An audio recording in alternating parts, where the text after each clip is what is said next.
Ana na Roho Mutagatifu, amena. Gira amahoro ya Kristo muvandimwe. Uyu munsi rero kwa gatandatu mutagatifu, inyigisho iherekeza isengesho twavuze ni iyi ngiyi. Turasoma mu ibaruwa Pawulo n'umwandiki Abanyaroma, umutwe wa 7, turahera ku murongo wa 13 turakomeza. Muntu ashikamiwe n'icyaha. Nibyo koko turashaka gukora icyiza ariko ikibi kikadutanga imbere, turagerageza ariko bikanga. Kubera iki? Kubera ko icyaha kiturushije imbaraga, icyaha kiracyadutsikamiye ariko ntabwo tugishaka. Yezu yatubwiye ati niba ugerageza ukaba udashaka ikibi ariko kikanga kikakugiraho ingaruka, nzagutabara. Nukuvuga ngo arabibona kuri kurwana. Bavandimwe rero tugana mu ijuru, ntabwo tugomba gutekereza yuko tuzahabwa umurage kubera ko twatsinze, ahubwo Nyagasani azatugirira impuhwe kuko azababona ko turi kugerageza kugenda mu buryo bukwiriye. Tubanze rero dufate gahunda yo kugerageza kugenda uko Imana ishaka, hanyuma rero tuzabe abakristo koko. Ni igihe rero cyo gufata icyemezo gikomeye kandi ugafata icyemezo cya burundu. Ndashima Imana rero ko muri iki gihe cy'isengesho tumazemo iminsi, abantu benshi mwagiye munyandikira mumbwira ko mwafashe icyemezo burundu. Hari abantu bagiye bambwira bati nanjye ndashaka kujya mu isengesho kubera yuko yumvaga ko isengesho ari isengesho koko rifite imbaraga. Mfite rero ubuhamya bwinshi wenda tugiye kuzasangira mu minsi ije, nkababwira kuri iri sengesho twabayemo icyo ryagiye rimarira abantu. Birumvikana ntago abantu bose wenda baryoherwa kimwe, ntihabuze wenda babihiwe, nta wamenya kuko ibiryohera bamwe bishobora kubihira abandi. Nayo mpamvu burya haba amaresitora afite ibiryo bitandukanye, ugasanga umwe aravuga ati ngewe ndarya ibirayi, undi ati nge sinkunda ibirayi. Hari abantu wenda waba bari muri izi nyigisho wenda batishimiye uburyo wenda twasenze, abo ngabo nta kundi twabigenza. Twe twakoze inshingano yacu nk'uko twagombaga kuyikora, hanyuma ibindi bikurikiyeho nkumva ko bitari mu nshingano zacu. Ibindi byo kureba ngo se ngo runaka yaryohewe gute ntabwo tubizi, ariko ikiri cyo nuko abenshi ari abafashijwe kandi Yezu ampamagara yarambwira ngo genda ubwire abantu. Ntabwo rero namenya ngo nzabwira abantu ibimeze gute. Nawe ubwe yarigishije, ntabwo bose bishimiye inyigisho ze ariko yarigishije. Natwe rero nk'abagenzi bagana mu ijuru, harimo abantu bishimye ndetse bazihana abandi barinjira bakavuga bati rwose iri sengesho ryari rikwiriye. Hari abantu benshi cyane nagiye nakira kuri rya sengesho twakoze dusengera za karande zo mu miryango. Abantu benshi ryarabafashije cyane ku buryo rero bavugaga bati iri sengesho rirakwiriye ko ribaho. Ariko Yezu yarangije atubwira ati icyo nshaka nzajya nkiguha, ntabwo ari wowe uzajya ungenera icyo ntanga.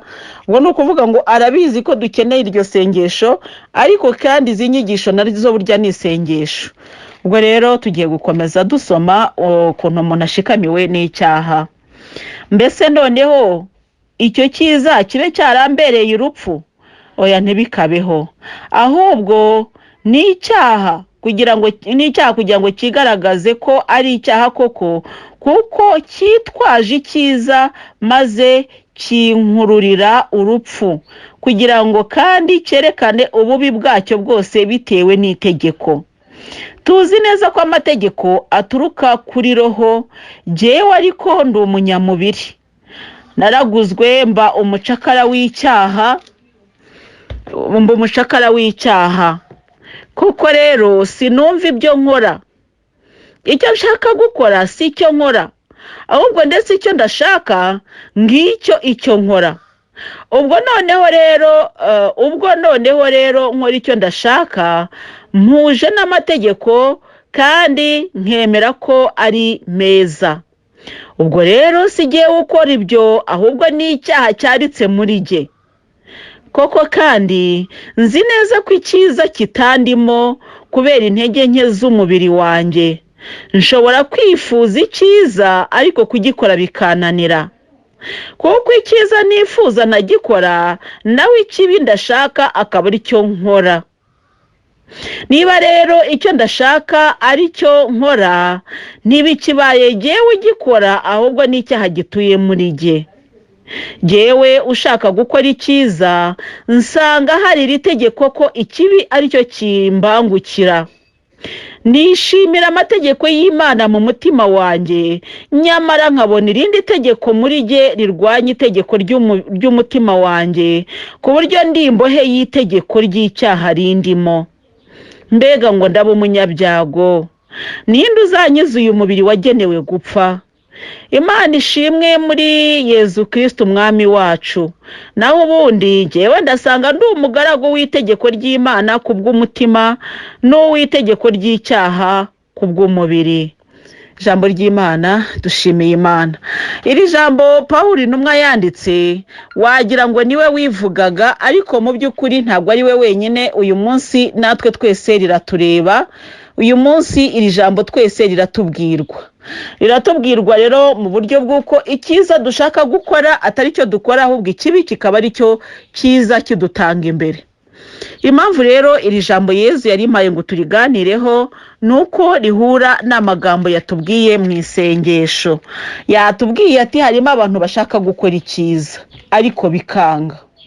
Kandi koko muvandimwe nawe urabizi, turagambirira ukavuga uti ngiye gukora icyiza rwose ariko bikanga. Ukumva urashaka gukora neza ariko ikibi kikanga, kikaza kikagusumbiriza, kigasa naho kikubuza cya kindi cyiza wari ugiye gukora. Ukavuga uti wenda ngiye gusura umuntu, ariko ako kanya ukumva ugize ubuti. Buryo uzareba iyo ugambiriye gukora icyiza, se kibi nawe ahita aza mbese kuguca intege. Wavuga uti ngiye gufasha umuntu wenda muhe umwambaro, se kibi agahita kwereka ukuntu uwo mwambaro rwose ubu urawutanga, ubu uyu mwambaro koko ntuwutanga, ubu se koko uzongera kwambara rwose uzi ukuntu wakuberaga. Mbese se kibi araza agashaka kukukoma mu nkokora. Gukoma umuntu mu nkokora rero ni nko kumubuza gukora icyiza. Ubwo rero se kibi araza akagukoma mu nkokora, akakubuza gukora icyiza wari wagambiriye. Akaba ari nacyo Pawulo mutagatifu nawe rero byamugendekeye gutyo, yashakaga gukora icyiza ariko ikibi kikanga kikamutanga imbere. Nawe akavuga ati rero dushikamiwe n'icyaha.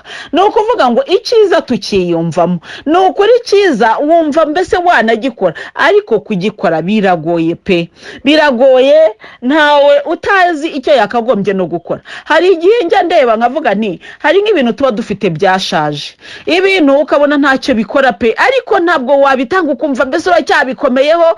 Ngiye hari n'ibyo mbika nkavuga ni kera nzibuka ko ibi bintu nari mbifite, ukumva nyine ubitunze kugira ngo bizakwibutse ibya kera, ariko mu by'ukuri wenda hari ababikeneye uwo munsi. Ibyo rero ni rya tegeko ry'umubiri rikomeza kudusikamira, aho Pawulo avuga ati ngambirira gukora icyiza ariko ikibi nta panza akaba ari cyo kinzi imbere, kandi cyaza kigasanga mbese muri make umubiri wanjye witeguye kuba ari cyo wakira kurusha kwakira icyiza, kuko icyiza kiravuna.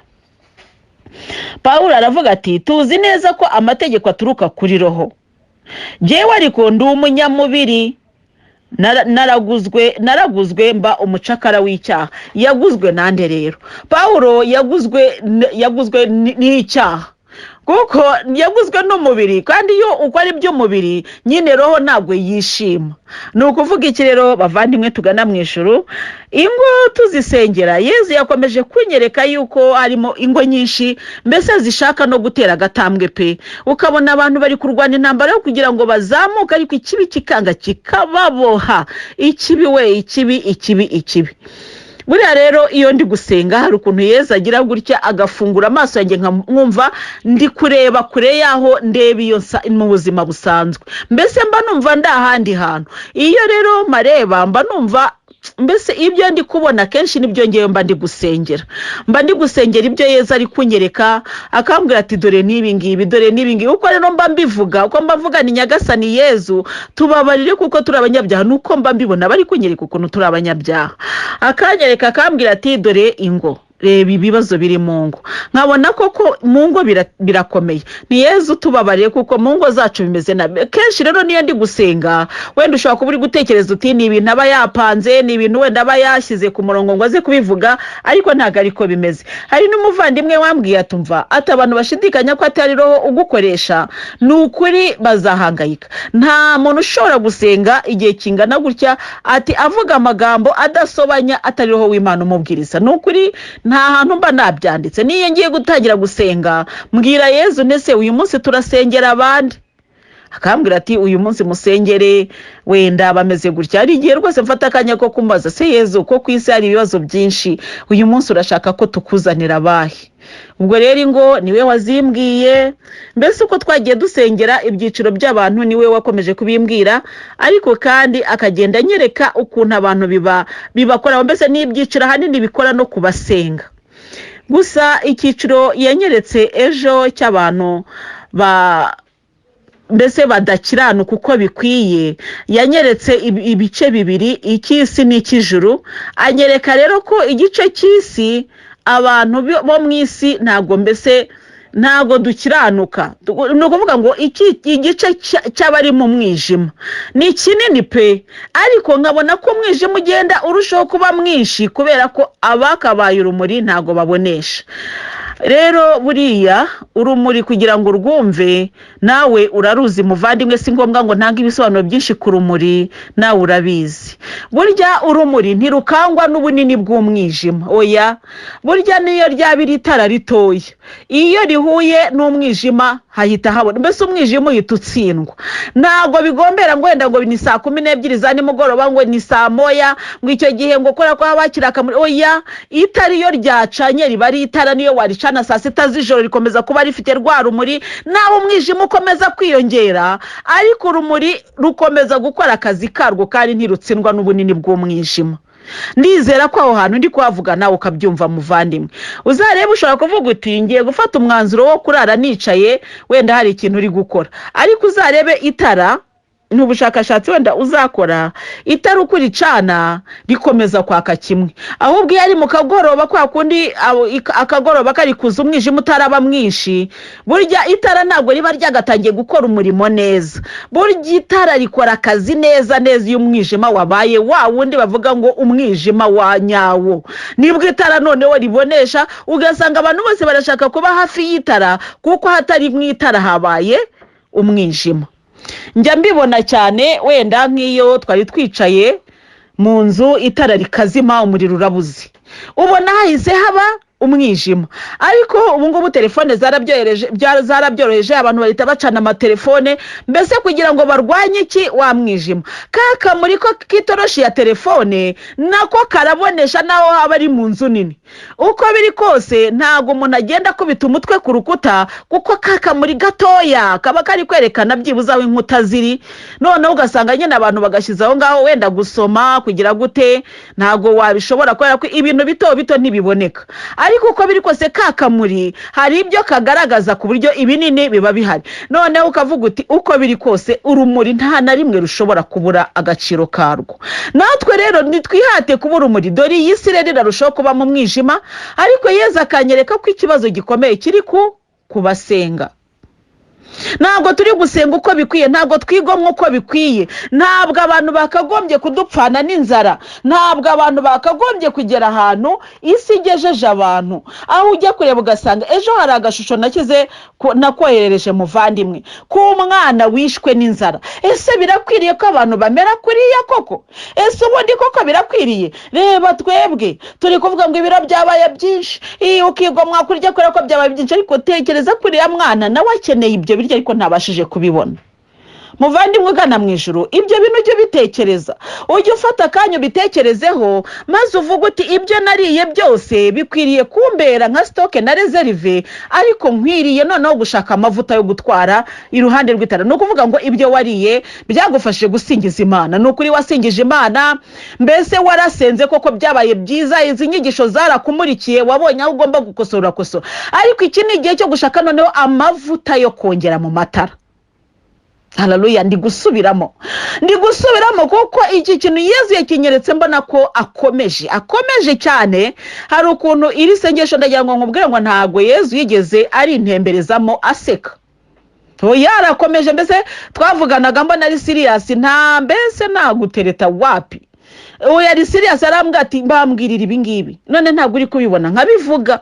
Muvandimwe, niba ushaka kumenya icyo Yesu akubwira, nushaka utangire kuri audio ya mbere ukurikira isengesho uko ryagiye ritambuka, uzajya wumva ibyo Yesu yagiye ambwira. Byo birumvikana, aho ngaho ntago mba mpasaba imbabazi ngo wenda ngo mvuge ngo niba ubyemera. Ngiye numva aho iyo bigeze mu ngabire biba ari noneho ari ikibazo cyo kwemera gusa. Ntago nakubwira ngo byemere byanze bikunze ngo kandi nabikorewe, ya n'ubushake bwawe.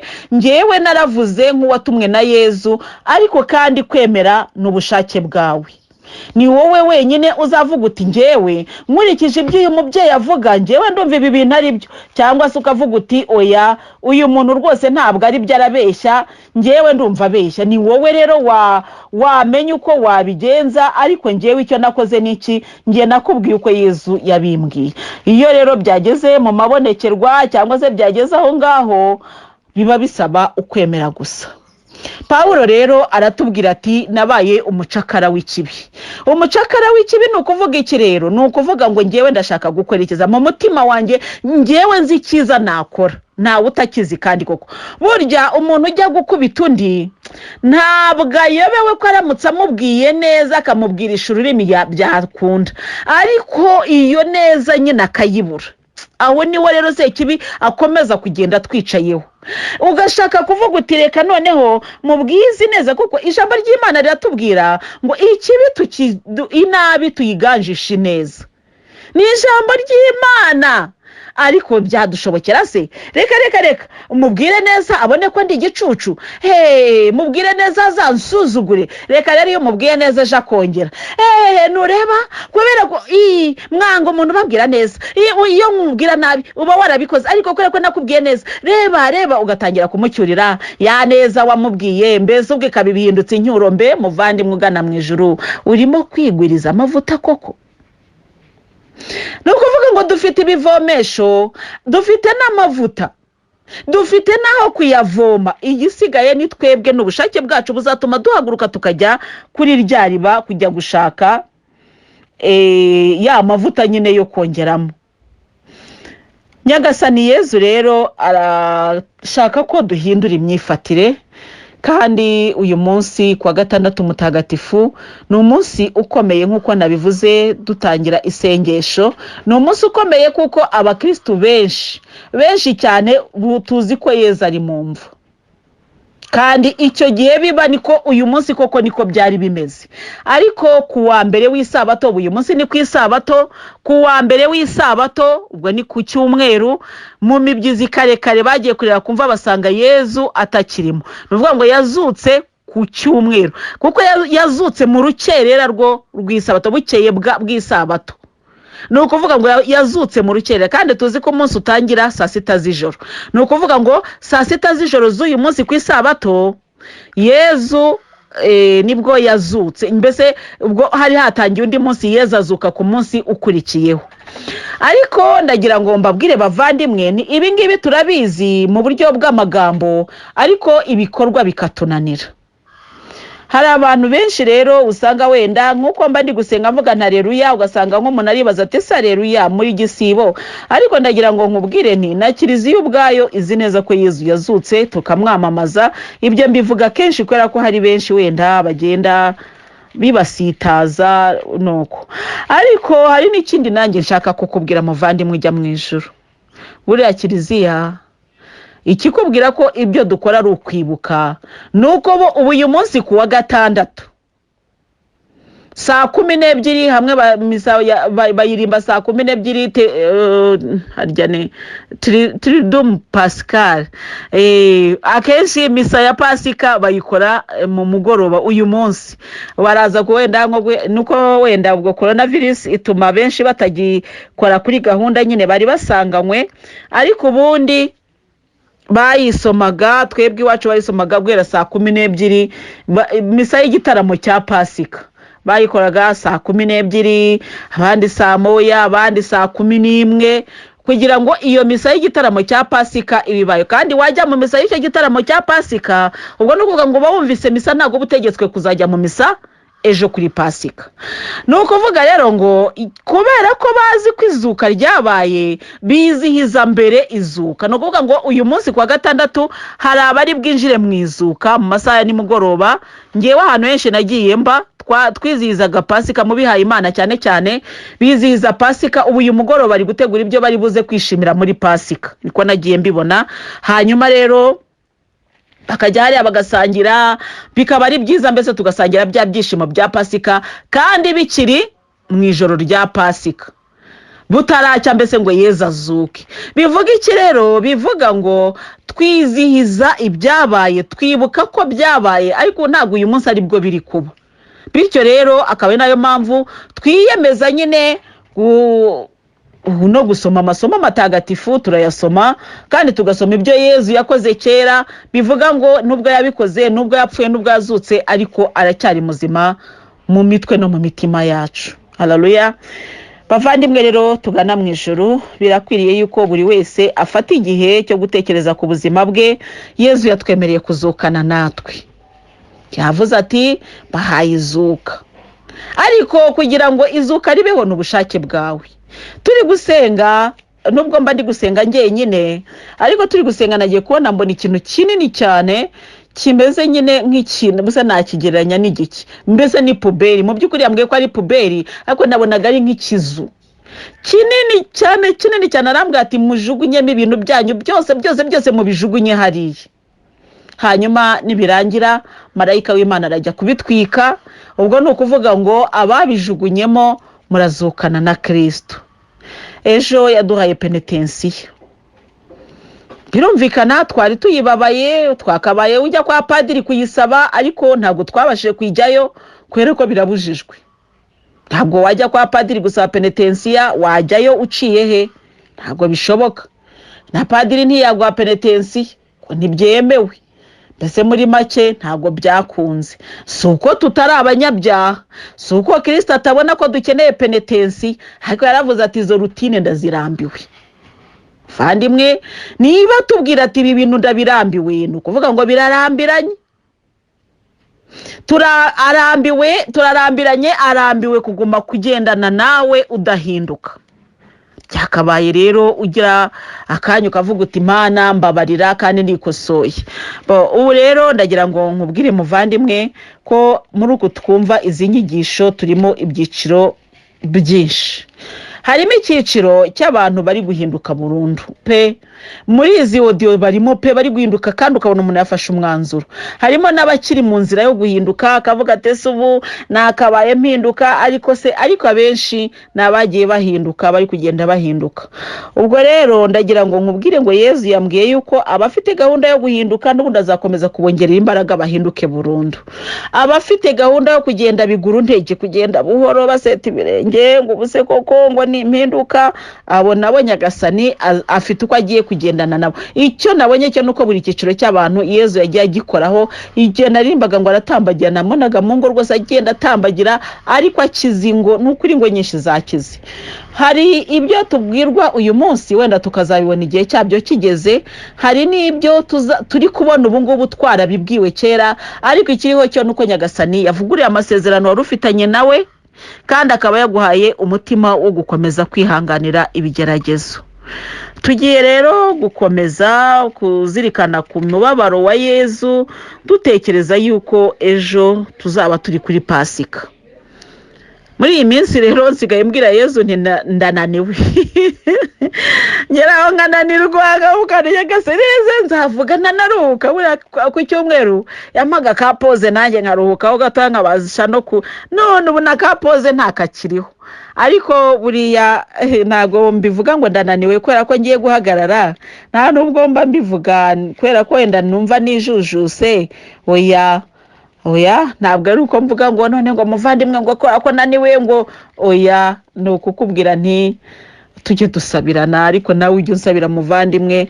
Nanjye Nyagasani Yezu yambwiye ati ubu tugiye kwinjira mu gihe cy'isengesho, ndavuga nti Nyagasani ugiye kunkuba muvandimwe wanjye nkunda gusenga biravuna biravuna buri gihe mba ndi mu isengesho natutubikanye mbese umbonye wavuga uti wa muntu uba wavunitse koko ariko nahise mvunwa n'iki mvunwa na Yezu se erega iyaba byibuze umuntu yavunikaga bigakoreka nta kibazo ariko ikibazo nuko wenda habaho nk'uko kuvunika ariko ugasanga abantu bahinduka aribo bagenda baba bakeya rimwe na rimwe ugasanga n'ibintu byo guhinduka abantu ntago babiha agaciro ariko iki ni igihe cyo kugira ngo buri wese ahinduke arebe ibikorwa bye ahinduke.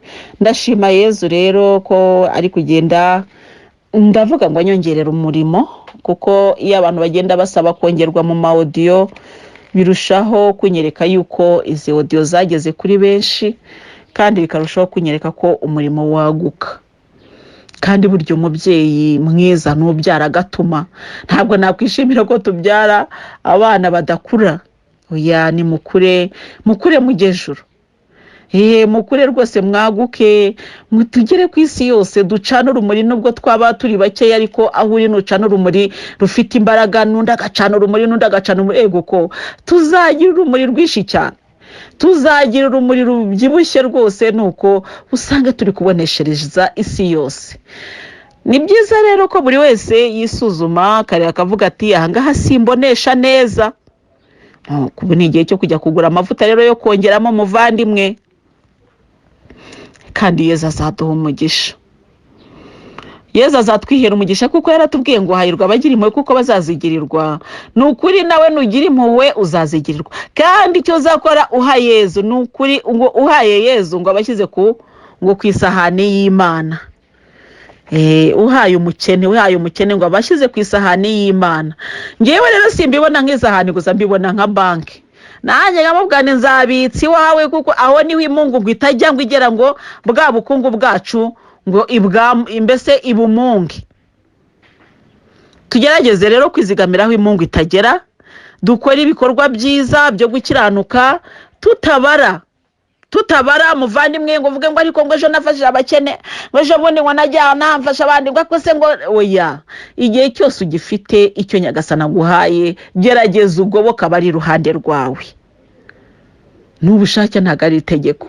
Ushobora no kwiyumviriza inyigisho nk'uko umuntu yumva radio bose birashoboka ukazumva gusa ukigendera ariko niba zigusanga uko zigusanze akaba ariko zigusiga nukurura homba. Niba twaragendanye muri iki gihe cy'isengesho ndizera ko ari cyo wungutse kandi ndahamya neza ko ubuhamya bwinshi bugiye kuza kubera iri sengesho bugiye gutangira kuza. Muvandimwe ati ngewe rwose burya twatangiye isengesho bimeze gutya ariko byarangiye bimeze gutya kandi twongeye twibukiranye ko aya masengesho turi gukora ntabwo akuraho yayandi yawe bwite. Ushobora kwicara ukavuga uti reka mvuge rozari mu buryo bwo kwifatanya na mama Louise gusenga kuko ngewe nararebye ndavuga ni twakabaye wenda dukora ishapure cyangwa rozari ariko ngasanga umwanya tuba dufite wizi audio bari mutoya kandi buri wese n'ubundi ategetswe kuyivuga. Nkavuga ni rero ngewe icyo nzagufasha ni ukwinginga Imana sibyo ndakwingingira Imana muri bwa buryo bw'ingabire yamaye yo kwinginga ariko bitavuze yuko nawe urekeye aho ahubwo uzajya ukomeza nayo kuyinginga mu buryo bw'isengesho. Haleluya. Mu buryo bw'isengesho rero nawe ukomeze kandi ukomere umenye ko mu ijuru hari Imana ikubereye maso kandi itazakureka ngo wikubite hasi. Haleluya. Tugiye rero kuzukana na Kristo kandi turizera yuko namara kutuzura tutazongera kuba abantu bibisazira ahubwo tugiye kuba ba muntu mushya wa wundi ugengwa koko n'ingabire y'Imana wa wundi utegekwa koko n'ingabire y'Imana.